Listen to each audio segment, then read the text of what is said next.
Hey, John. Hi, how are you today? Fine, thank you. Good, thank you for taking our call today.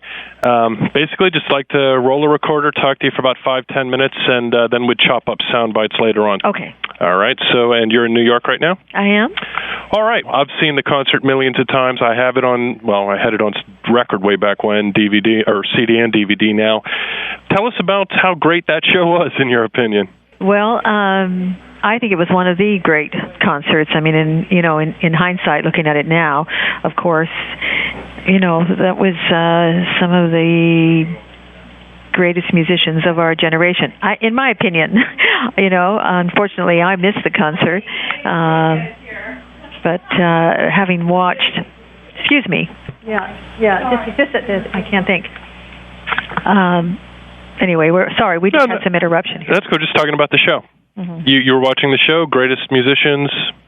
Yeah, I mean, I think the concert has endured, and fact that we're commemorating the 35th anniversary, anyone's even talking about it, is because it was a great show. Not only that, but the spirit behind it obviously was powerful, because it's been a long, long time.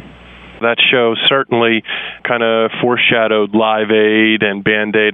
There was a lot of repercussions, positive repercussions afterwards.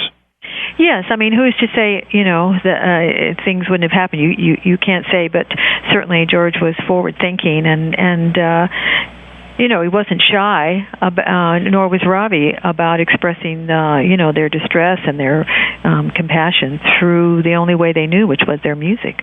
That show's great on various levels, but the song selection, I think, also, musically speaking, I mean, obviously the Beatles had just broken up about a year before, so there was a little bit of touchiness there, but you can obviously see George and Ringo, getting along great. There was great feeling in Clapton. It seemed like everybody up there was having a good time.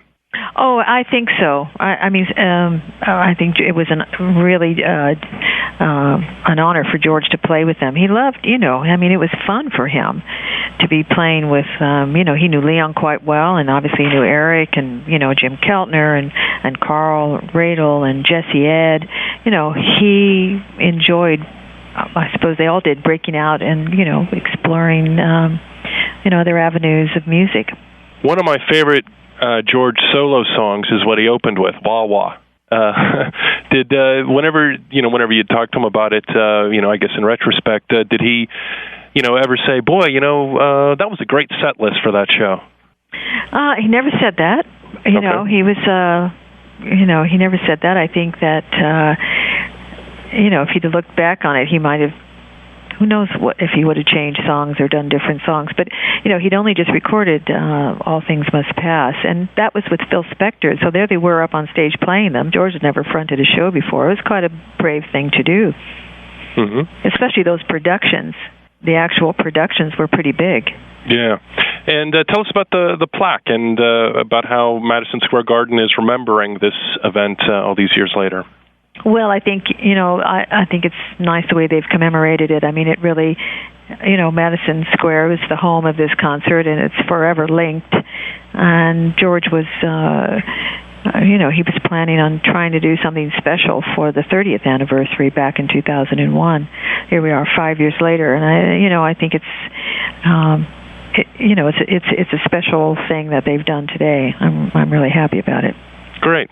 And just to kind of segue, I mean, he did do a couple Beatles songs in the show, some of I think his best, some of the best George Beatles songs in that show. Here Comes the Sun, something, While My Guitar Gently Weeps. He said it didn't hinder his solo career. What were some of his favorite solo? Did he, favorite solo albums, solo songs that he did after leaving the Beatles? I think he was quite fond of Living in the Material World, that album, and actually he wrote a song the day after the concert for Bangladesh, a song called The Day the World Gets Round. He wrote the next day, after being very moved by all the goodwill, he said, that and love that he felt during those concerts, and he wrote a song about it the following day, So I think I think the following album, which was interrupted by the concert for Bangladesh, by the way, Living in the Material World, he went back to it. I think that was one of his favorite albums. And what's one of your favorite George Harrison songs? Today? Yeah. Today it's Be Here Now. That's a good one. But is there going to be plans, and I know it's early, but maybe whenever there's the 40th anniversary, any plans for doing something with that? I sort of see this as sort of a final chapter for Bangladesh, although as far as the material goes, but now really we're generating a lot more funds for UNICEF, and the George Harrison Fund for UNICEF will really now move into the next phase and see where we can, what we can do in the world. And I think that, the spirit and everything that went into the show with, the Concert for Bangladesh, you could say that's still appropriate today, right? Even more relevant right now in light of everything that's going on in the world. Well, anything else we didn't go over? Anything else you'd like to add? No, just that, it's just amazing that the impact of the Concert for Bangladesh and just that sort of those sentiments and actions that they had 35 years ago still having, such a profound effect. It's a pleasure speaking to you. Thank you for your time. And, if you got any other, things down the road that you'd like to discuss, please give me a buzz. We'll do 5 minutes of Q&A again. Oh, thank you. I will. All right. Take care. Thanks a lot. Take care. Bye. Okay, bye.